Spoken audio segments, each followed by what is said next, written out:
Bismillahirrahmanirrahim. Assalamualaikum warahmatullahi wabarakatuh.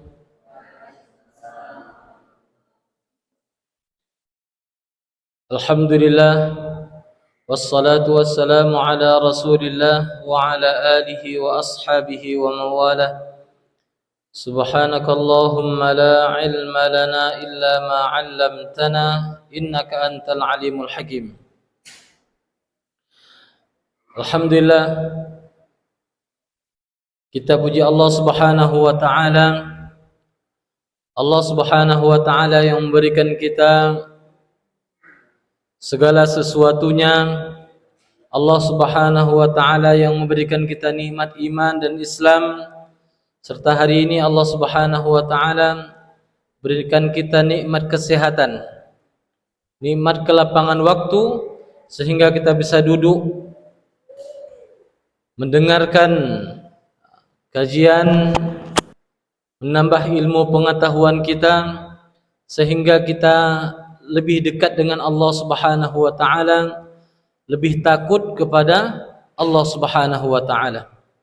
Allah Subhanahu wa taala berfirman dalam Al-Qur'an, "Innama yakhshallah min ibadihi." Para santriwan santriwati, "Innama yakhshallah min ibadihi al-ulama." Sungguhnya orang-orang yang takut kepada Allah Subhanahu wa taala itu adalah para ulama, orang yang memiliki ilmu pengetahuan. Sebab ilmu inilah manusia-manusia ini akan takut kepada Allah Subhanahu wa taala, karena dia sadar bahwa yang ia miliki hari ini adalah semuanya titipan Allah Subhanahu wa taala. Dan semuanya itu akan diambil dan akan dipertanggungjawabkan di hadapan Allah Subhanahu wa taala. Kita hanya saja menjalani skenario yang Allah Subhanahu wa taala tuliskan kepada kita. Maka berbahagialah sidang jamaah pengajian yang duduk pada malam hari ini. Ya, walaupun kita lihat hari ini Ustaz agak sunyi semuanya. Wallahu alam, ya. Dari tadi pagi saya melihat keadaan-keadaan kan. Karena bertepatan di depan saya jualan itu ada orang jualan nasi, sunyi hari ini. Di tempat kedai saya jualan juga ada sunyi hari ini. Saya deg-deg seru waktu nampak kemari. Ya, kok ikut-ikut sunyi. Ya. Walaupun demikian, apakah kita harus mundur? Apakah kita harus tiadakan pengajian ini? Tidak seperti itu. Tetap walaupun 2 orang, 3 orang tetap kita semangat.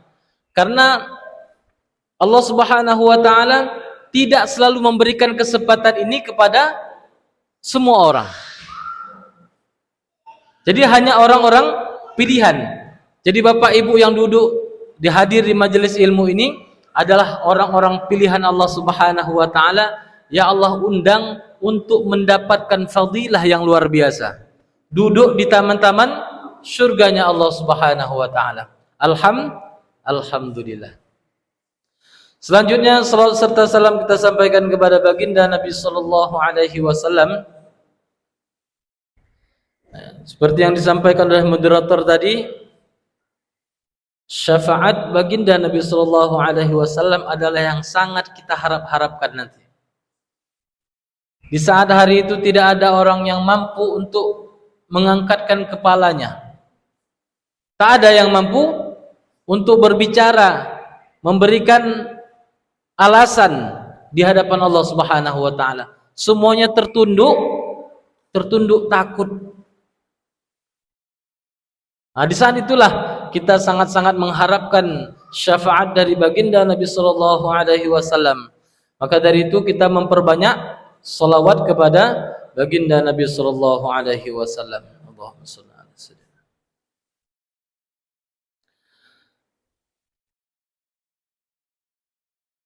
Ta'zim wa takriman kami kepada mudir ma'had Yang kami muliakan juga kepada Bapak Ibu sekalian yang dimuliakan oleh Allah Subhanahu wa taala, juga teman-teman adik-adik yang santriwan dan santriwati di Ma'had Ibnu Hasan, ya semoga Allah Subhanahu wa taala terus memberikan keistiqomahan kepada kita semuanya agar kita terus istiqomah di jalan Allah Subhanahu wa taala. Amin ya rabbal alamin. Baiklah Bapak Ibu sekalian yang dimuliakan oleh Allah Subhanahu wa taala, kemarin kita sudah membahas sedikit tentang aqsamul miyah. Jenis-jenis air ya. Kemarin kita sudah mengetahui bahwa jenis air itu yang mutlak itu ada berapa? Berapa sumbernya? Ada 7. 3 dari mana? 3 dari langit. 4 dari bumi, ya dari darat. 3 dari langit itu pertama air hujan, air embun dan air salju. Yang 4 dari bumi air laut, air sungai, sumur dan mata air. Oke, konten 100 semuanya. Masya Allah. Kalau enggak diulang-ulang Pak, mau lupa juga. Nah itu, perasaan kemarin waktu kajian tuh, wah kita udah paling mantap semuanya, udah wilah hafal segala. Rupanya sebulan selang ya kan, sebulan berselang nanti lupa Pak Ustaz. Nah gitulah manusia. Maka dari itu kita terus ngaji. Walaupun kajian ini mungkin sudah dari kecil, ya seperti kita bilang kemarin kan, dari SD kita ngaji fikih, waktu madrasah ngaji fikih, SMP fikih, semua nggak habis-habis. Ternyata begitulah. Makin diulang, makin lengket dan lengket. Begitu juga orang-orang yang menghafal Quran itu. Kalau sekedar menghafal saja mungkin banyak orang bisa. Tapi untuk sabar murojaah itu yang sulitnya. Sabar dalam murojaah itu yang sulit. Makanya baginda Nabi sallallahu alaihi wasallam mengabarkan, bukan karena dia hafal 30 juz itu, tapi asbab dia mengulang-ulang hafalan tadi, ya kan, walaupun 2 juz, 3 juz tapi dia ulang-ulang, itulah yang membuat dia mulia di sisi Allah Subhanahu wa taala. Makanya orang-orang hafal Quran itu, adinda-adinda ini, mahasiswa, santri dan santriwan ini, semuanya itu tidak ada berhenti untuk murojaah. Begitulah metode Allah Subhanahu wa taala itu menyampaikan pesan-pesan dalam Al-Qur'an. Jadi kalau kita baca Bapak Ibu sekalian, itu kita lihat artinya di juz-juz akhir, juz 27, 26, juz 27, 28, 29, 30 itu semua cerita tentang apa? Tentang kiamat, tentang hari kiamat, tentang orang-orang yang muttaqin. Innalil muttaqina mafaza. Diulang lagi, innalil muttaqina mafaza. Innal muttaqina fi jannati wa uyun. Innal muttaqina fi maqamin amin. Di situ diulang-ulang. Agar apa? Agar kita ingat dan semangat untuk menjadi orang-orang yang bertakwa. Diulang-ulang oleh Allah Subhanahu wa taala. Sehingga apabila kita ulang-ulang akan lengket di otak bawah sadar kita. Akan lengket di otak bawah sadar kita. Begitulah metode Allah Subhanahu wa taala itu menyampaikan. Diulang lagi. Kalau kita cerita Nabi Musa saja, adik-adik sekalian mungkin yang kisah Nabi Musa itu diulang-ulang berapa kali di dalam Al-Quran? Lebih 2 kali Pak Ustaz. Betul. Lebih 2 kali. Diulang-ulang. Dalam surah Thaha diulang-ulang, di awal surah Al-Baqarah diceritakan. Jadi banyak sekali momen-momen itu Allah Subhanahu wa taala ceritakan kembali agar manusia ini ingat. Makanya kita tidak bisa lepas dari Al-Qur'an agar kita diingatkan terus dengan perkara akhirat. Kalau enggak Bapak Ibu sekalian, perasaan kita ini hidup lama kali di dunia. Perasaan apa? Kita nih, pekerjaan kita nih nggak akan usai-usai. Padahal nggak lama lagi, 67 tahun, 70 tahun udah selesai. Udah dipanggil kembali oleh Allah Subhanahu wa taala. Maka kalau cerita itu begitulah juga waktu dulu orang-orang tua kita nih, saya mau refresh saja. Waktu itu kita diingatkan oleh ayah mak kita, kalau kita duduk di bantal, maka kita akan kok sama? Ya, sama ternyata. Padahal kita dari daerah yang beda-beda. Begitu ternyata orang tua kita dulu. Disampaikan terus tuh waktu kita mau duduk di bantal itu, diingatkan itu. Nah, jangan duduk di bantal. Nanti bisulan. Bisulan. Jadi kita tertanam di otak bawah sadar kita, kalau lihat bantal itu nggak berani Ternyata pengajarannya banyak sekali, hikmah-hikmah yang bisa kita ambil dari mengapa orang tua kita tuh menasihati kita seperti itu. Gitu. Banyak hikmah-hikmahnya. Mungkin saat itu Pak, Bapak Ibu sekalian, saat itu mungkin kondisinya bantal itu dalam satu rumah itu mungkin cuma 2 atau 3. Di situ kita tidur, di situ ayah emak kita tidur mungkin, ya.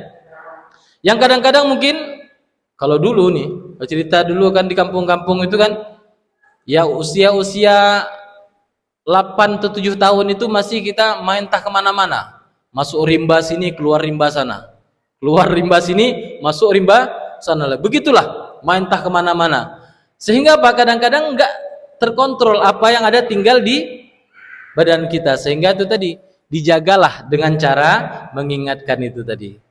Dan sehingga apa, diulang-ulang tercancap di otak bawah sadar kita, sehingga hari ini pun kita berani Pak duduk di atas bantal. Teringat masih Pak. Masya Allah. Begitulah metode Allah Subhanahu wa taala diulang-ulang dalam Al-Quran itu tentang hari kiamat. Mengeri kali. Kalau kita baca surah Al-Haqqah itu, bagaimana Allah Subhanahu wa taala akan menghukum orang-orang yang kafir. Ya Allah, gak berani kita Pak. Gimana? Khudhuhu faghulluh tsummal jahima sallu. Orang-orang kafir itu nanti akan dirantai. Mereka tuh nggak mau sebenarnya, cuman dirantai, dipaksa, direndam di api neraka tadi. Nggak bisa ngelak. Ngeri sekali. Diceritakan lagi nanti dalam surah apa lagi? Dalam surah Al-Muddathir contohnya. Ya kan? Bagaimana Allah SWT cantumkan neraka Saqar itu kepada siapa? Orang-orang yang nggak sholat ternyata akan dimasukkan ke dalam neraka Saqar. Begitu ulang-ulang. Itulah metode ini akan kita pakai, kita ulang-ulang ngaji fikih itu sampai kapan? Sampai kita mati. Belajar terus apa saja ilmunya, terus kita belajar untuk mendekatkan diri kita kepada Allah Subhanahu wa taala. Karena semua ilmu itu satu puncanya. Apapun pelajaran yang kita pelajari itu semuanya akan jumpa satu tujuannya, yaitu untuk mendekatkan diri kepada Allah Subhanahu wa taala, untuk kita takut kepada Allah Subhanahu wa taala, untuk tunduk dan patuh kepada Allah Subhanahu wa taala. Oke, baik Bapak Ibu sekalian yang dimuliakan oleh Allah Subhanahu wa taala. Kemarin kita sudah melihat ya bagaimana pembagian air ditinjau dari hukumnya. Yang pertama kemarin apa? Air suci dan mensucikan. Itulah namanya air mutlak. Ternyata kita akan jumpa nanti air mutlak itu ditinjau dari hukum makruh menggunakannya. Ada lagi ditinjau. Ya, ditinjau dari hukum makruh menggunakannya. Itu yang qasimu ila qismain, dibagi menjadi dua. Yang pertama ghairu makruhin isti'maluhu. Yang pertama tidak makruh, itulah air yang mutlak tadi. Ya. Yang kedua ada air mutlak suci mensucikan tapi makruh digunakan.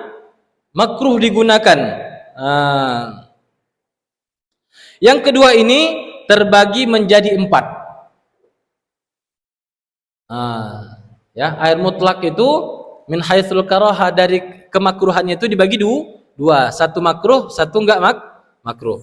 Yang makruh ini terbagi menjadi 4 lagi. Apa yang pertama?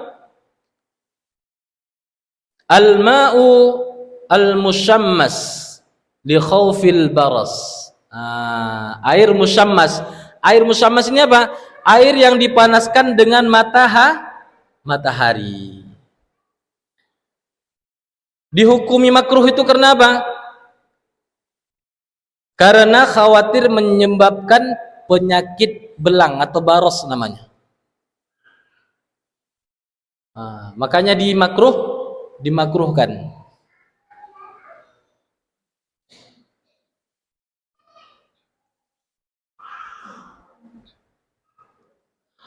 Yang kedua Bang, yang kedua syadidul hararah liman'ihi al-isbagh. Yang kedua itu adalah air yang terlalu panas. Kalau terlalu panas, kalau kita bersuci itu nanti akan, kalau bahasa Inggrisnya itu lecup. Lecup. Enggak sanggup kita. Itu juga dimakruhkan. Karena itu tadi akan merusak juga. Ya kalau enggak tahan, gimana rasanya Pak Ustadz? Kalau kita di sini sekarang jarang jumpa rasanya. Karena kita ada namanya tendon, apa nama itu? Penampung air itu yang besar itu. Tendon ya, apa namanya? Tendon itu yang warna pink merah, oranye. Sehingga ada tutupnya, enggak lagi panas. Kalau dulu kadang-kadang penampungannya enggak ada tutup. Tambah lagi musimnya musim kemarau, sehingga dijemur. Sehingga kalau kita wudhu itu terasa lecup kepanasan. Gitu. Rasanya sekarang jarang jumpa ada. Yang kita wudhu tuh airnya kepanasan, jarang sekali. Karena rata-rata air sekarang kalau enggak air pump, ya kan, air pump kadang-kadang panas juga Pak Ustadz. Tapi sebentar panas tuh gara-gara selangnya atau pipanya kena matahari. Itu pun enggak panas-panas sekali. Yang ketiga Bang, yang ketiga syadidul burudah. Selanjutnya dingin kali, dinginnya kebangetan. Itu juga dimakruhkan. Pokoknya yang panas kali sama dingin kali. Rasanya sekarang juga jarang kita. Kalau pergi kita ke daerah-daerah dingin sekarang pun nggak terlalu dingin.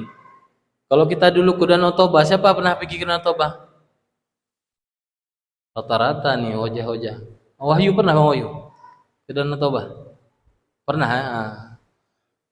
Kalau dulu, Buyan pernah Buyan? Oh, pernah Bos. Iya. Ya kalau dulu emang dahsyat. Kita cobalah mandi jam-jam sekitar habis subuh tuh 5:30. Mandi kita ke dalam tuh masuk badan-badan semuanya. Alamat setelah bangun dari air tadi. Waktu dalam air tuh enak kali rasanya. Dingin, enak, tenang kali. Naik ke atas sebentar langsung mau jadi batu. Saking dinginnya. Teringat saya waktu itu ada ilha kami dari Islamic Center Medan ke sana. Ada satu ustadz itu berani menunjukkan dahsyatnya itu dingin. Saya tahan katanya, langsung menyebur. Habis bangun dari air itu langsung cari api, mana api katanya. Udah mau beku, kedinginan. Itulah karena kedinginan seperti itu yang dahsyat sekali. Mungkin kalau kita mau wudhunya itu jadi kepayahan, itu juga dimakruhkan. Lalu yang keempat apa? Yang keempat wa miyahun kullu ardin maghsubin 'alaiha. Yang keempat itu makruh karena apa? Airnya suci, mensucikan, tapi dari hasil ghasab. Ghasabnya apa? Kalau bahasa kekiniannya ngambil tanpa izin. Kalau dicuri rasanya ngeri kali bahasanya, kan? Karena air gitu. Kalau sekarang lagi jarang rasanya kita mendengar harus ngambil atau curi air tanpa izin. Tapi kadang-kadang terjadi. Kalau dulu kita di kampung-kampung ada sumur, ada rumah tapi nggak ada sumur. Harus pergi ke tempat lain, ke sumur orang. Nah, kalau sekarang rasanya payah, di mana-mana ada pet. Kalau nggak ada air, pergi aja ke Ibnu Hasan, nih banyak pet, kapanpun Dimanapun Ustaz ya, diizinkan Ustaz ya. 24 jam, 25 jam pun. Enak kali memang. Kalau di sini nih tenang kali. Jadi 4 itu yang membuat dia makruh. Yang pertama al-musyammas, yang langsung terjemur matahari. Yang kedua tadi karena syadidul har, panasnya kebangetan atau dinginnya kebangetan. Yang keempat tadi, yang terakhir adalah yang hasil ghosab. Oke. Kalau selain itu berarti airnya tetap mutlak suci, lagi mensucikan. Boleh berwudu, boleh mandi janabah dan menghilangkan najis atau menghilangkan hadas. Ya. Lalu di sini dijelaskan beberapa syarat kemakruhan air musyammas. Rumpah ini dibagi lagi. Enaknya kitab takrirat ini adalah sangat detail dia. Sangat detail dibahasnya itu. Kalau kadang-kadang ada kitab-kitab itu enggak dibahas hal seperti ini, detail sekali. Ya, kalau ini sampai syurut karahiyatul ma al musyammas. Ya, syarat mengapa atau terjadinya kemakruhan pada air tersebut itu ada 9. Yang apabila 9 ini ada semuanya dalam keadaan air itu, maka dia menjadi makruh. Kalau satu saja tidak ada, maka gugur, dikatakan air musyammas atau makruhnya air tersebut. Ya. Yang pertama, ayyata'athar bihararatis syams. Yang pertama adalah panasnya itu disebabkan oleh matahari, bukan karena api. Bukan karena dipanggang oleh api atau dibakar oleh api. Bukan gara-gara kena setrum listrik. Kalau air kena setrum listrik panas enggak? Saya belum pernah coba. Ada yang pernah coba? Pernah coba? Belum pernah ya? Tah panas tah enggak? Tapi kayaknya panas. Gimana kita melihatnya? Pernah kita melihat ada ceret yang di listrik cocok ke listrik bisa mendidih karena ada apa? Lah, listrik tadi dipanaskan di besi itu tadi kan ada dulu ya. Ya. Nah, ternyata itu kurang bagus ternyata. Yang kedua, digunakan saat masih panas. Ya, istamalahu halatun ta'thirihi bil hararah. Waktu masih panas digunakan. Kalau udah disenyapkan sebentar atau dijauhkan dari matahari, udah hilang panasnya, maka nggak jadi lagi musyammas. Hilang kemakruhannya. Yang ketiga, digunakan oleh orang hidup. Maksudnya digunakan oleh orang hidup nih, nggak mungkin orang mati masih pakai air, kecuali dia dimandikan. Gitu. Habis itu airnya itu berada di wadah. Ayyakuna fi waqtin har ayasta'malahu fil badan ayyakuna fi ina'in muntabi' kal hadid wan nahas war rasas. Jadi tempat penampungan airnya itu terbuat dari logam. Terbuat dari logam. Seperti apa? Besi, tembaga, atau timah dan lainnya. Kecuali emas dan perak. Ternyata setelah diuji, dilihat dari desain bagaimana Allah Subhanahu wa taala menjadikan emas ini luar biasa. Walaupun dipanas dengan matahari tadi tidak sampai merusak. Ya, tidak sampai menyebabkan ada penyakit. Kalau di emas dan perak, tapi kalau kena besi, tembaga atau timah lainnya itu bisa penyakit baros tadi. Kena kulit, kalau belang kalau bahasa kitanya itu. Lalu digunakan di musim panas, ayyakuna fi waqtin har. Ya. Lalu ayasta'malahu fil badan la fi thawbi. Dipakai di badan, bukan di baju. Kalau seandainya ibu-ibu nyuci pakai baju pakai air panas tadi, enggak ada masalah. Gitu. Yang penting jangan di badan karena bahaya tadi. Lalu ayyakuna fi qatrin har kal Hijaz wa Hadramaut. Disebutkan di sini daerah-daerah yang sangat panas. Seperti Hijaz. Hijaz itu daerah mana kalau sekarang? Hijaz daerah mana sekarang? Daerah Saudi Arabia. Nah, kalau Hadramaut daerah Yaman, ya masyhur ya Hadramaut, ya kan?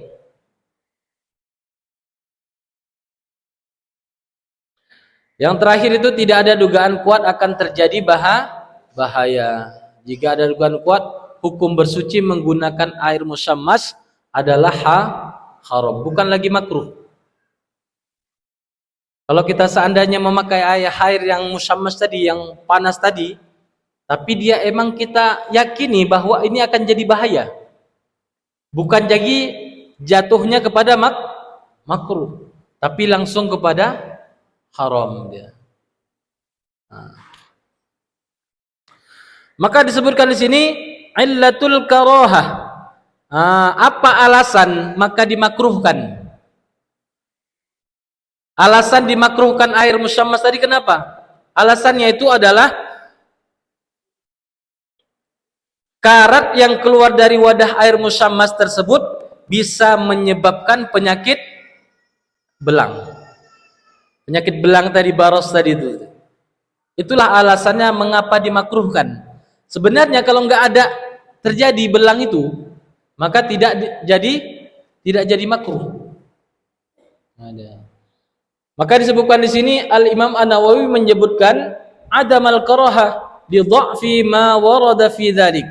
Jadi Imam An-Nawawi itu langsung menyebutkan bahwa sebenarnya enggak makruh air musyammas tadi itu. Kenapa?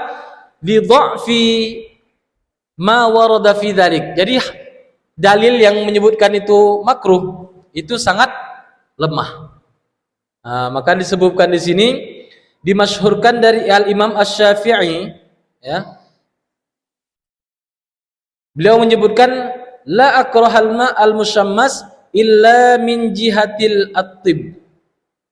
Sebenarnya tidak, ya, saya tidak menghukumi makruh air musyammas kecuali dipandang dari sudut kesehatan, at-tib. Kalau bukan gara-gara kesehatan tadi, maka tidak ada alasan untuk menyebut air yang mutlak tadi jadi hukumnya makruh. Itu tadi. Jadi alasannya karena itu tadi. Karena melihat asbab dampak, ya, apabila kita memakai air musyammas tadi, maka dijatuhilah hukumnya menjadi makruh. Makruh ini apa? Apabila ditinggalkan. Makruh ini apa? Ditinggalkan berpahala, kalau dikerjakan enggak apa-apa. Gitu.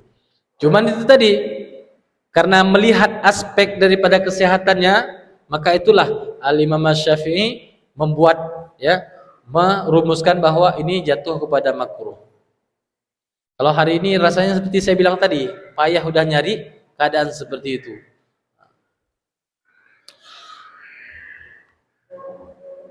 Lalu yang kedua, ats-tsani at-tahir fi nafsihi ghairul mutahhir li ghairihi. Yang pertama tadi tahir mutahhir, suci lagi mensucikan atau air mutlak. Yang kedua adalah tahirun fi nafsihi ghairu mutahhir li ghairihi. Wa minhu al-musta'mal.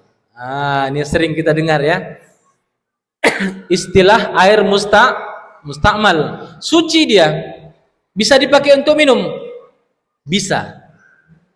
Tapi kalau ditanya bisa dipakai untuk bersuci, tidak bisa. Bisa dipakai untuk menghilangkan najis, enggak bisa. Tapi aslinya adalah dia suci. Maka istilahnya tahirun fi nafsihi ghairul mutahhir li ghairihi. Maka dijelaskan di sini makna al-musta'mal. Apa makna dari musta'mal itu? Apa arti musta'mal itu? ma istu'mila fi fardil taharah. Mana isti'mal itu adalah apa yang telah kita pakai pada fardunya at-taharah. Maksudnya apa? Jadi dalam kita membasuh, dalam berwudu itu ada yang fardu, ada yang sunnah. Cuci tangan sebelum wudu, hukumnya sunnah. Hukum apa apa hukumnya kita memasukkan air ke dalam hidung? Sunnah. Apa hukumnya kita membasuh muka? Wajib, fardu. Apa hukumnya kita membasuh tangan sampai siku? Wajib. Jadi di situ furudut taharah tadi, ya, daripada membersihkan yang fardu-fardu tadi, maka apabila terpakai air tadi jatuh ke air yang di situ airnya tidak sampai dua kulah atau sedikit, kayak cerita kemarin kita ada ember di SPBU tadi. Kita pakai cuci muka. Cuci muka ini fardu atau enggak? Fardu dalam taharah. Maka apabila air percikan dari basuhan pertama tadi masuk ke air yang sedikit tidak sampai dua kulah tadi, maka airnya yang tahir mutahhir tadi, suci lagi mensucikan, berubah menjadi musta'mal. Gitu dia. Orang bingung bagaimana musta'mal itu tadi. Apabila digunakan. Kalau cucian yang kedua ketiga fardu atau sunnah? Sunnah. Jadi yang kedua ketiga itu basuhan itu apabila masuk ke air tampungan yang sedikit tadi, maka tidak menjadikan air itu musta'mal.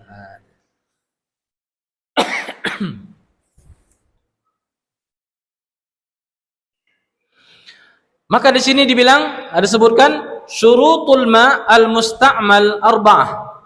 Syarat dia disebut air musta'mal itu ada 4. Mengapa dia disebut air musta'mal? Ada 4 syaratnya itu. Kalau hilang syaratnya 1, maka enggak jadi. Ya. Yang pertama, syarat airnya ayyakuna qalilan aidunal qallataini. Jadi air itu dipastikan sedikit, tidak sampai 2 kulah, kurang dari 2 kulah. Nanti kita sampaikan 2 kulah itu berapa ukurannya. Maka syarat air musta'mal itu ada berapa tadi? 4, arba'ah. Yang pertama ayyakuna qalilan, airnya sedikit, kurang daripada 2 kulah. Yang kedua ayyusta'mala fima la budda minhu ay fardit taharah raf'ul hadath au izalatun najas. Yang kedua telah digunakan untuk memasuh bagian fardu tadi, atau apa? Yaitu menghilangkan hadas atau najis. Ketika membuangkan, apa bahasa kita kemarin, tai lincung. Kan? Ketika kita siram-siram itu enggak sengaja airnya lompat ke air yang tadi itu, yang ada di dalam ember tadi itu. Maka air tadi berubah jadi najis.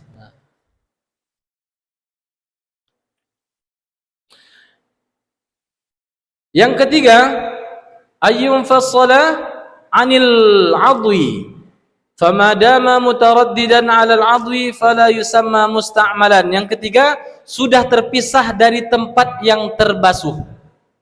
Contohnya kita basuh muka. Waktu kita basuh muka, ya, kita basuh seperti ini, waktu masih di sini, masih di wajah kita, itu masih aman, masih suci, mensucikan. Tapi apabila sudah kita cuci, basuh, ternyata ada yang terbang atau yang menetes daripada wajah kita, sudah terpisah, maka air inilah yang dikatakan musta'mal. Tapi kalau masih di wajah kita, itu tidak disebut musta'mal. Yang keempat, alla yanwiya al-ightiraf. Fa idza nawal ightiraf lam yakul ma al-baqi musta'malan. Nah, ini pernah kita bahas kemarin. Ada seandainya kita mungkin musim kemarau. Musim kemarau, airnya sedikit payah air bersih. Kita mau wudu, mau hemat. Nah, maka pernah saya ceritakan kemarin ada sebuah film ya, yaitu menceritakan itu tadi, mengajarkan umat tadi agar bagaimana memakai air mau berwudu ketika dalam kondisi kemarau. Nah, maka contohkan itu pakai satu, bukan gelas, apa namanya kalau kita bahasan cibuk, apa, gayung. Gayung tadi. Maka ketika itu enggak diambil siram-siram gini, karena kalau diambil siram-siram seperti ini akan cepat habis. Maka diambil langsung pakai tangan. Dibasuhkan kemari. Satu saja bersih semuanya. Lalu diambil lagi. Pakai tangan yang ini tadi yang bekas habis cuci wajah. Disinilah kenanya. Namanya ightiraf. Maka dia harus ada niat ketika mengambil tadi, bukan menjadi bagian yang harus kita basuhi, yaitu fardu dalam berwudu. Jadi kita ngambilnya menggantikan gayung. Jadi tangan kita ini diniatkan seperti gayung ngambil tadi. Tapi Ustaz, bagaimana ada air yang masih jatuh ke? Makanya kita agak jauh. Sedangkan air yang tersisa di tangan-tangan tadi itu yang disebut kemarin ma'fu, dimaafkan. Enggak sampai nanti kita keringkan haruslah pakai tisu dulu. Kalau air kan harus pakai tisu, dikeringkan dulu nanti baru kita, bukan seperti itu. Itu ada namanya ma'fu. Dimaafkan ya, tidak sampai menyusahkan kita. Itu kondisinya ketika darurat. Tapi ketika air pam lagi banyak-banyaknya, silakan. Yang penting jangan mubazir ya.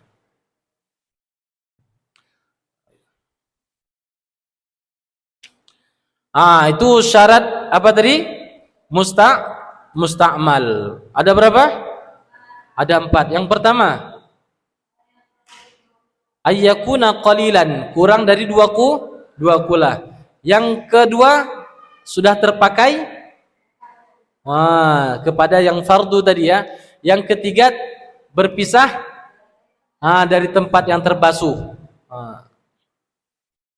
Yang keempat, tidak bertujuan untuk menciduk saat air tersentuh dengan anggota badan yang hendak dibasuh.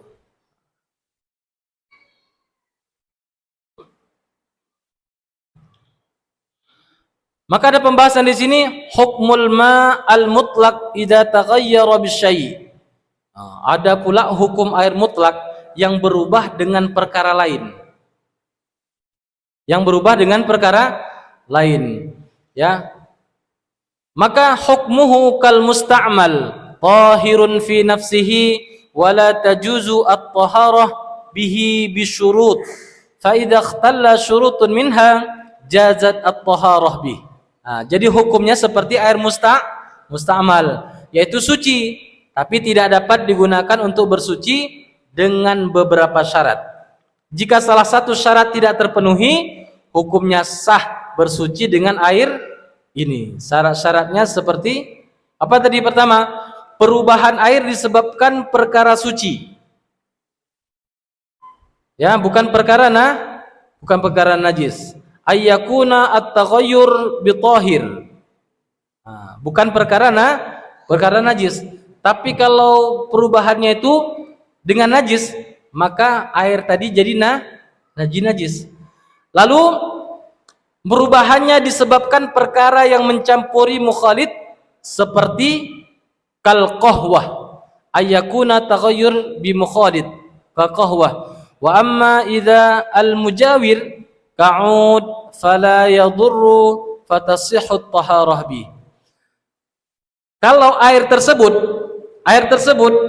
ya bercampur mukhalid, bercampur dengan air kopi, lalu air sedikit tadi berubah jadi agak gelap-gelap sedikit, agak gelap-gelap, maka air ini akan berubah menjadi apa? Air musta'mal. Tapi kalau seandainya ada kayu apa nama? Kayu gaharu. Kayu gaharu itu ada warna enggak ada? Ada warna, ada kayu memang bisa keluar warna dia. Air itu bagaimana? Kalau kira-kira dia tidak menjadikan itu bahaya, maka boleh dijadikan untuk berwudu. Tapi kalau kopi tadi, air teh tadi, nggak bisa dia. Karena apa? Sudah mukhalid, tercampur dia. Yang ketiga, ayyakuna taghayyur fahishan. Perubahan yang terjadi sangat banyak atau tampak. Ya, kalau kita peras santan, lagi meras santan itu jatuh di air yang sedikit tadi tidak sampai 2 kula, maka air itu berubah enggak? Berubah jadi putih-putih seperti itu. Maka itu juga sama seperti musta'mal, sama seperti air kopi tadi. Ada nanti air apa?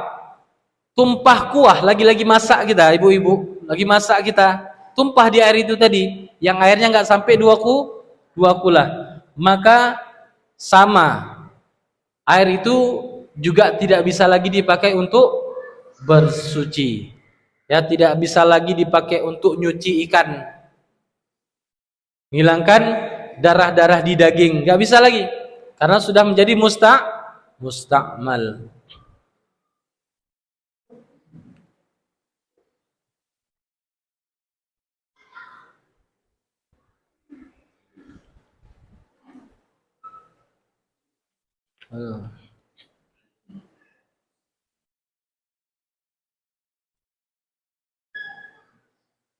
Oke, itu yang kedua.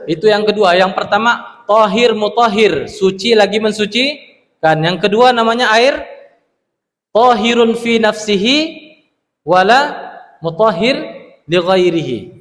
Itu air musta'mal, dia suci tapi tidak mensucikan. Yang terakhir pembagiannya adalah air mutanajjis.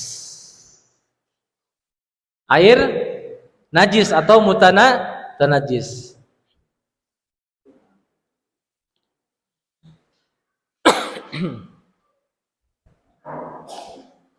Wa huwa alladhi najusa diwuqu'in najasa fihi, yaitu apa? Air yang dihukumi najis karena kemasukan najis. Asli airnya itu tahir, suci, tapi kebetulan jatuhlah najis atau kemasukan najis dalam air tersebut. Maka air yang sebelumnya tahir, suci mensucikan, berubah menjadi najis, ya. Maka halat uqu'an najasa fil ma, keadaan-keadaan air yang terkena najis itu ada 2. Yang pertama, idza kana al-ma qalilan. Masuk lagi posisinya. Kemasukan najis dia, airnya enggak sampai 2 kulah. Nanti kalau cerita 2 kulah sampai 2 kulah lain lagi ceritanya. Ketika air kurang dari 2 kulah, maka menjadi najis secara mutlak dengan hanya tersentuh najis meskipun tidak sampai berubah. Jadi air yang dalam ember, misalnya dalam ember di rumah kita, jatuh bangkai tikus. Contohnya, bunyi pula tikus tadi. Ada bangkai tikus itu najis atau suci? Najis. Maka jatuh tadi nggak sampai dia terendam lama, ya kan? Nggak sampai air itu berubah, tapi kepalanya sudah masuk. Kepala tikus tadi sudah masuk ke dalam ember tadi. Maka walaupun demikian tak berubah air itu tadi, warnanya masih sama, aromanya masih sama, baunya masih sama, tak ada aroma bangkai. Walaupun demikian, karena airnya tadi sedikit, tidak sampai 2 kulah, maka air itu jadi mutanajjis.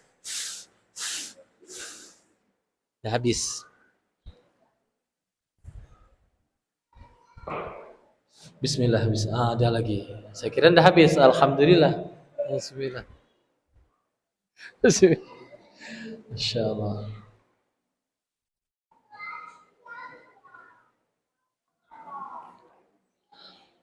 Itu keadaannya ketika posisi air tidak sampai dua kula. Lalu kondisi yang kedua, keadaan yang kedua adalah idza kana al-ma' katsiran qallataini fa aktsar. Ada 2 kulah atau lebih. Ada 2 kulah atau fala lebih.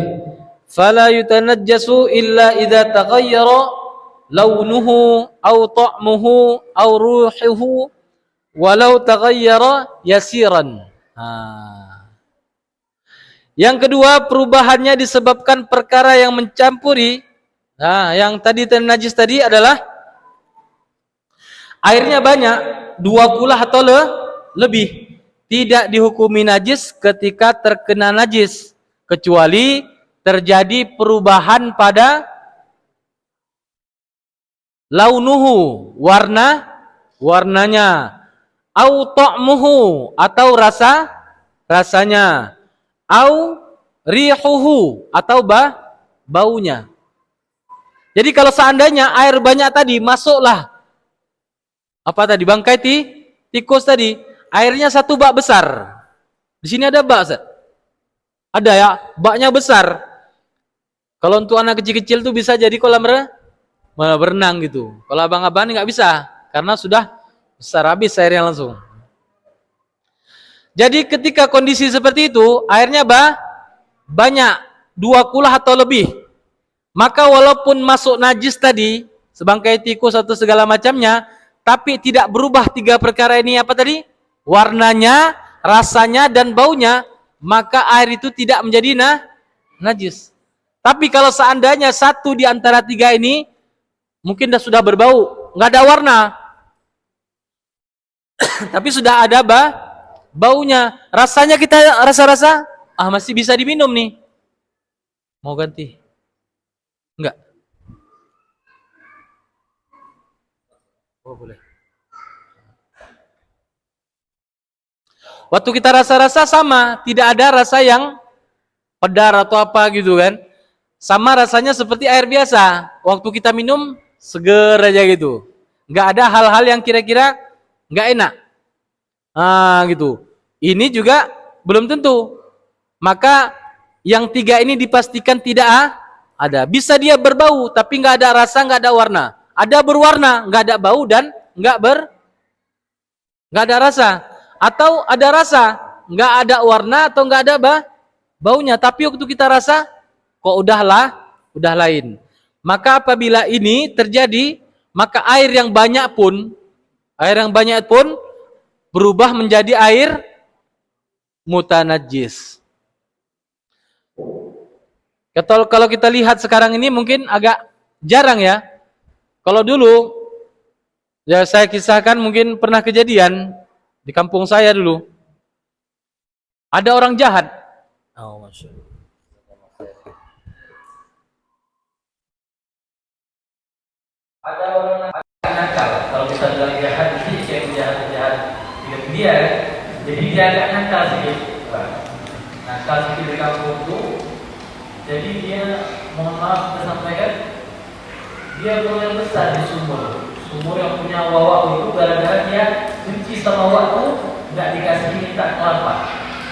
Dia minta kelapa sama wawak itu, nggak dikasih sama wawak itu. Malamnya dikerjainnya PAG dia, ya, 2 dia di suatu sumur tadi punya kakek. Akhirnya apa? Rusak lah sumur itu. Kalau sekarang kan ada daerah pakai sumur kan? Yang ada pun sumur apa? Sumur bor. Yang pakai apa? Pakai selang itu nggak ada lagi akses itu masuk ke dalam payah. Ya. Tapi kalau sumur orang dulu, yang pakai apa? Gerek apa namanya? Timba gerek itu tadi. Ada yang model kayak gini lagi. Tadi pakai tadi. Kalau yang pernah mengalami itu, maka tadi apa? Susah kan dulu saya. Kalau pakai gerek ini agak penting. Yang pakai tali itu, dan dia jatuhkan seperti itu, harus digini-gini lagi untuk masuk airnya tadi. Tarik ini lagi. Salah tarik Pak, kita yang kena tarik ke bawah. Oh, pada zaman itu. Lalu terjadi lagi gitu, maka air yang dalam sumur tadi harus dikuras. Syukur ada mesin apa namanya yang menguras air itu. Kalau di sawah-sawah sering itu mau dikuras, dari situ selang satu dikeluarkan. Sehingga diyakini bahwa sumur itu sudah steril. Nah, nggak ada lagi yang benda-benda itu tadi. Kalau kita ceritakan nanti nggak jadi minum, jadi makan.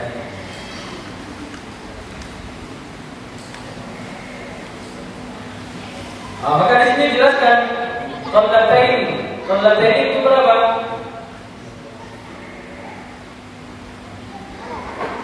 Ya, disebutkan qiblatain al-jarratani aw azimatani. Apa itu makna dua ulah? Ada dua ulah adalah dua aliran yang besar. Sedangkan secara syarak air yang kadar ukurannya itu, kalau bahasa kita sekarang itu ukurannya sekitar 217 liter.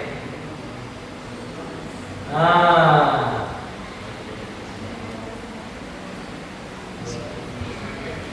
dalam kitab dijelaskan apa? Dua ulah adalah air sebanyak 10 ceret. 10 ceret itu adalah ceret yang besar-besar. Yang ukurannya berapa? Ukurannya kurang lebih itu 21 liter, 7. Berarti besar ya. Ceret-ceret yang besar itu, maka cukup 10 ceret itu, ya, itu mencukupi dia itu 2 bulan atau lebih. Kalau ukuran sekarang, kalau 2 meter kali 2 meter Pak, kita buat bas, itu sampai nggak kira-kira 2 bulan? Lebih lah, 2 meter kali 2 meter itu lebih daripada 2 bulan. Makanya ini suatu PR juga untuk bapak-bapak di rumah itu harus standby. Ada jangan bak yang terlalu kecil dari kita ngeri kita sedap. Apalagi di dalamnya itu masih ada anak kecil yang kadang-kadang apa? Kadang-kadang dia itu tidak diperhatikan ketika buang air kecil. Ketika dia mau buang air kecil itu, kadang-kadang apa? Tahap apa disiramnya mercik-mercik kena gayung kita, kadang-kadang kita celupkan lagi di situ. Kalau dia buatnya 20 atau lebih, maka agak-agak aman. Yang penting tidak berubah warna, tidak berubah rasa, atau tidak berubah bau. Tapi kalau embernya kecil-kecil di rumah tuh, dari sedap ya. Waktu basuh-basuh ikan tadi, ya. Waktu kita angkat gigi-gigi ikan di saringan itu, ada air kadang-kadang yang masih ada darahnya segala macam itu masuk ke ember tadi. Maka itu kita harus hati-hati. Ya, sehingga apa? Kadang-kadang kita duduk pakai itu, kadang-kadang kita buang air besar atau air kecil pakai air itu. Sedangkan airnya tidak bisa dipakai untuk suci. Lalu kita sholat. Kira-kira sah nggak sholat? Itu kesana nanti. Ya, berlanjut dari hal yang kecil kita sepelekan berlanjut kepada sholat kita menjadi tidak sah. Maka toharoh ini sangat penting sekali. Para ulama itu membuat kitab toharoh ini, pembahasan toharoh ini pada awal-awal kita.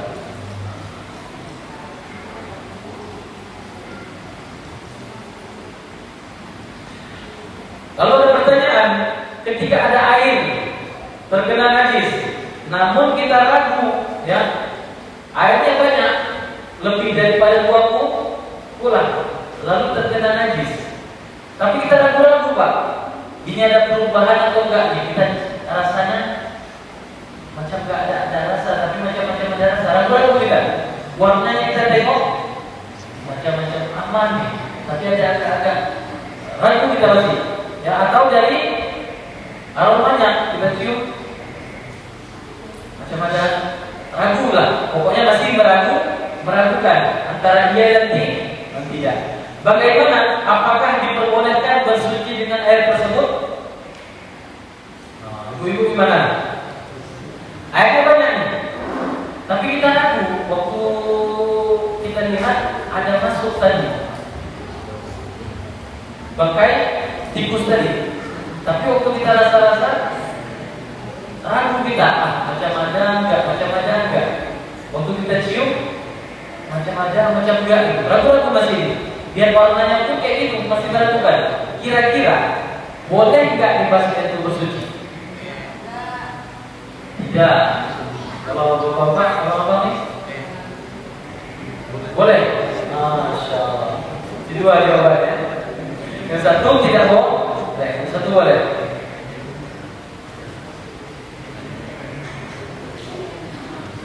Maka dalam kitab ini dijelaskan, na'am tajuzu al-taharah bihi. Nah, maka boleh rupanya. Kenapa? Li'anna al-asla fihi al-taharah. Karena kita kembalikan seperti yang saya sampaikan kemarin. Nah, alma itu aslinya baqaul makana ala makana. Aslinya air itu apa? Suci atau enggak? Suci. Maka kita kembalikan ke asal dasarnya. Masih ragu kita. Ini udah berubah. Masih ragu. Ketika ragu kita kembalikan ke asalnya. Asli daripada air tersebut adalah tohir, maka dia kembali suci, boleh dipakai untuk tohar atau menghilangkan najasa. Itu pancingan pertanyaan. Kira-kira Pak Ibu sekalian, ada nggak pertanyaan yang lain? Masya Allah, boleh. Mana yang ini? Bapak boleh Ustaz. Dulu kan banyak sumur tanah sampai yang kebocoran itu, jadi kan bau sumur tanah kita itu bau. Ya. Air dan segala macamnya ya. Nah, kan bau najis itu kan. Ya. Kadang pun warnanya pun sudah warna najis, warna hitam itu. Warna parek. Kemudian disaring pakai pasir gitu, hijau, sehingga batu-batuan ya. Sehingga jadi bunyi lagi. Tidak tahu itu macam mana itu? Iya. Ini pertanyaannya Gampang ini pertanyaan yang bagus sekali nih dan banyak jawabnya nih. Kira-kira siapa bisa bantu jawab? Insyaallah pertanyaan bagus sekali ya. Pernah kejadian seperti itu pernah? Ada masanya waktu itu sumur-sumur bor atau sumur-sumur tanah itu udah bercampuran karena dekat kali sama keberadaan dan segala macamnya ada di situ ya. Maka kita kembalikan kepada al-aslu fil ma'i, asli daripada air tersebut adalah thahir, tapi bercampur, ya kan? Bercampur nih tadi. Sehingga apa? Warnanya kadang-kadang berubah, baunya pun kadang-kadang berubah. Lalu buat strategi bagaimana air yang tidak bau tadi dan air yang agak hitam tadi kita salin sehingga airnya jadi putih, aromanya pun macam-macam hilang. Gitu. Macam-macam hilang. Maka perubahan seperti itu dia bisa menjadi air yang suci. Sebenarnya ada nih pembahasannya, belum saya sampaikan nih. Cara-cara mensucikan air yang terkena najis. Ya, tidak mesti dibuang. Bahkan nanti ada pembahasan air yang mustakmal sampai ember. Air mustakmal ember ini mustakmal ada 500 per ember, kita gabungkan menjadi 20 lebih atau lebih. Maka air yang mustakmal tadi itu mustakmal dikumpulkan menjadi satu, menjadi lebih daripada 20, tidak ada berubah warna, tidak ada berubah bau dan tidak ada berubah apa tadi? Masa terasa, maka air itu akan berubah menjadi air thahir mutahhir. Air suci lagi mensucikan. Itu ada caranya rupanya. Contohnya juga air yang terkena najis itu. Caranya nanti air najis ini, air sini, kumpulkan, sehingga air yang mungkin sedikit tadi yang ketika najis, yang satu lagi ada apa? Waktu kita kumpulkan banyak, lebih daripada 2 bulan, sehingga hilang baunya, warnanya, atau rasanya tadi, maka air tadi menjadi tahir mutahhir. Suci lagi mensuci, sehingga walaupun nanti setelah kita gabung semuanya, kita pisah-pisah lagi, air itu masih tetap menjadi tahir mutahhir. Nah, ada pembahasan yang ini dalam kitab ini. Nah, cara mensucikan air yang terkena najis. Ya. Itu pertanyaan yang bagus sekali. Itu sering terjadi. Maka itu tadi kita harus tahu caranya, sehingga apa? Kita ada solusi. Kalau enggak apa? Kena buang aja lah ya itu tadi. Kena buang. Harus pesan air RO yang harganya satu botol itu 5.000 kali 10 50.000. Satu hari habis 50 botol. Nanti 50.000. Oh, 50 botol. Kali-kalinya kemana nih ya? 10. Aduh, sama botol tadi. Jadi 50.000 kali sebulan. 1 juta sudah untuk air tadi. Tapi dengan solusi tadi, karena kita ngaji punya cara rupanya agar bagaimana air yang seperti itu tadi menjadi air wajib suci lagi disucikan tadi. Saring dengan segala macam segala teknologi yang ada, sehingga air yang tadi mungkin kita nampak ini seperti air yang tidak layak pakai, menjadi air yang bisa kita pakai untuk berwudu, bersuci dan menghilangkan najis. Wallahu a'lam. Itulah kira-kira. Ada betul ya, ada untuk kadar air yang untuk memustakmalkan air itu berapa banyak kadar? Oh, kadarnya, masya Allah. Apakah seperti langsung mustakmal? Masya Allah. Pertanyaan bagus sekali. Kadar, kan ada air dalam ember tadi, ya kan? Yang memustakmalkan tadi apa? Air yang sebanyak mana? Apakah harus 1 gayung? Apakah harus 1 tetes saja? Atau air yang mungkin 5 atau 10 tetes percikan? 10 cc, begitu apa? Ya, kadarnya apabila lepas ya sesuatu yang sudah kita pakai di tempat wudhu tadi yang wajib dibasuh tadi, walaupun 1 atau 2 tetes yang tumpah atau apa tadi istilahnya menetes ke tempat air yang sedikit tadi, maka air itu akan menjadi mustahil. Makanya hati-hati kalau air kita sedikit. Tapi enggak juga mesti kayak kita bilang kemarin, kita ambil sini, kita wudhunya ke sana. Enggak mesti ya, bolak-balik itu kita agak jauh saja, atau kita posisinya agak merendah, atau seperti jongkok seperti itu, agar lebih kita menjaga tadi. Kita nggak tahu, mungkin gara-gara 1 atau 2 tadi, nggak tahu kita kan kadarnya seperti apa. Nggak mesti 1 gayung tadi. Air yang sedikit pun tadi apabila yang terkena basuhan pertama ketika wudhu tadi, itu bisa membuat air tadi menjadi mustahil. Satu lagi, ya, air yang disediakan sama lembaga atau seseorang yang diniatkan untuk minum tapi digunakan untuk berwudu. Masya Allah. Ini apa itu?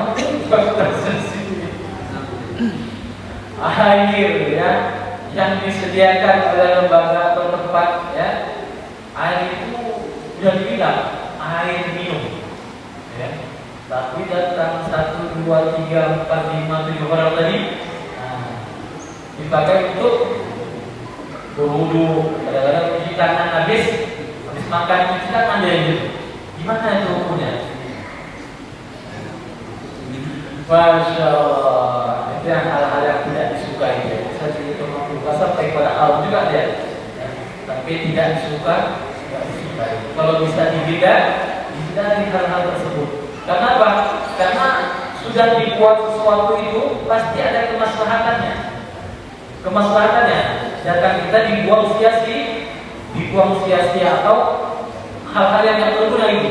Seharusnya gara-gara air minum tadi nggak habis, tetap kita gara-gara buang segala macamnya habis, nggak minum 1 komplek ini misalnya atau 1 lembaga itu.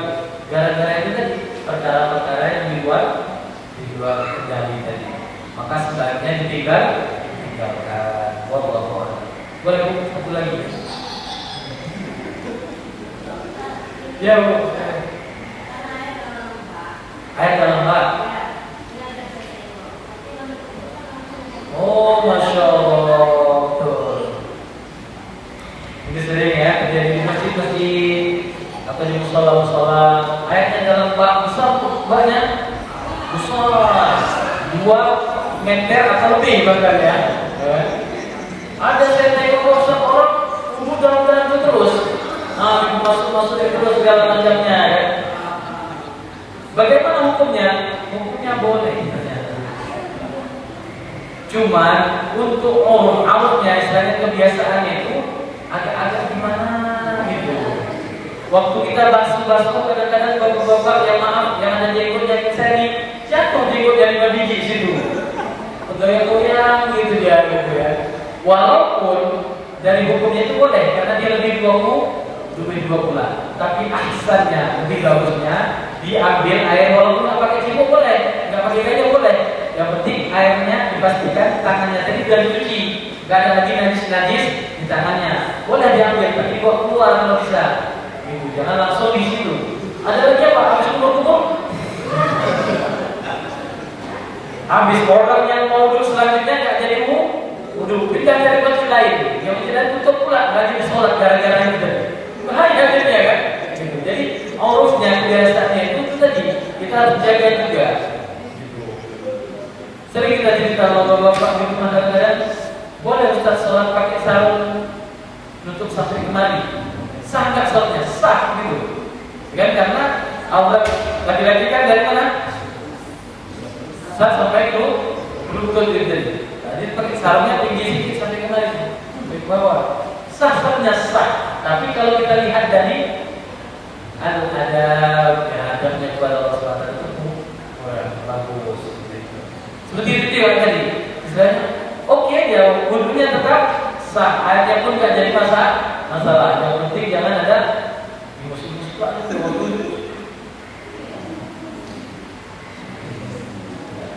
Ya, kadang-kadang ada sebagian orang tadi kurang perhatian dia sangkanya itu kan nggak masalah kata umur di situ langsung. Jadi dikumur-kumur masuk ke situ. Waktu dia istilahnya istirsyad masuk air ke dalam hidup di situ juga. Ampun gitu maksudnya. Kalau bisa ya di luar aja gitu. Walaupun boleh gitu. Jadi kalau cerita boleh enggaknya, boleh. Tapi ahsannya lebih baiknya itu kita gunakan di luar kita bawa sehingga ayat tadi itu aman lagi orang-orang setelah kita wudhu pun jadi agak aman, nggak ngeri ya dia banyak ngeri. Wallahu a'lam. Itu saja mungkin bahasa kita panjang lah yang lalu ya. Alhamdulillah. Walaupun sedikit-sedikit tapi semangat ya. Masya Allah. Alhamdulillah. Semoga dengan ketambahan ilmu kita pada malam ini lebih mendekatkan kita kepada Allah Subhanahu Wa Taala, lebih membuka hati kita bahwa ilmu ini sangat luas. Jadi kita tidak mudah untuk mengkomen orang lain atau segala macam, karena masing-masing itu ada ilmu, masing-masing itu ada ilmunya.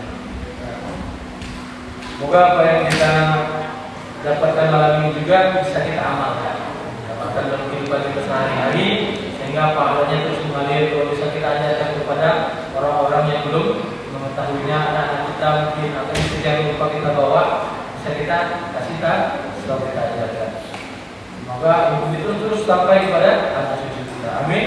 Ya Rabbal Alamin. Saya doakan Bapak Ibu supaya dalam sehat walafiat, berkah rezekinya, berkah umurnya, menjadikan keluarga sakinah mawaddah warahmah. Allah Subhanahu wa taala kita dalam husnul khatimah. Amin. Ya Rabbal Alamin. Mohon maaf apabila ada kata-kata kurang berkenan mungkin ya. Inilah istilah diskusi kita ada segala macamnya. Apabila mungkin ada segala macam yang kurang pas atau segala macamnya, itu kekurangan daripada saya hanya baca kitab saja. Antara para ulama. Kalau kita nanti ada berbeda segala macamnya itu, semuanya adalah dan dasarnya. Itulah yang kita berilmu tadi. tidak ada masalah, semuanya itu kita beramal. Kita ingin contoh bagaimana kehidupan Nabi Sallallahu Alaihi Wasallam. Jadi para ulama mazhab itu semuanya mereka itu berusaha untuk menghina. Gak mungkin mereka itu ingin menyelisihi baginda Nabi Sallallahu Alaihi Wasallam. Begitu saja. Syukran jazilan ala husni istimaikum. Subhanallah wa bihamdika asyhadu an la ilaha illa anta astaghfiruka wa atubu ilaik. Assalamualaikum warahmatullahi wabarakatuh.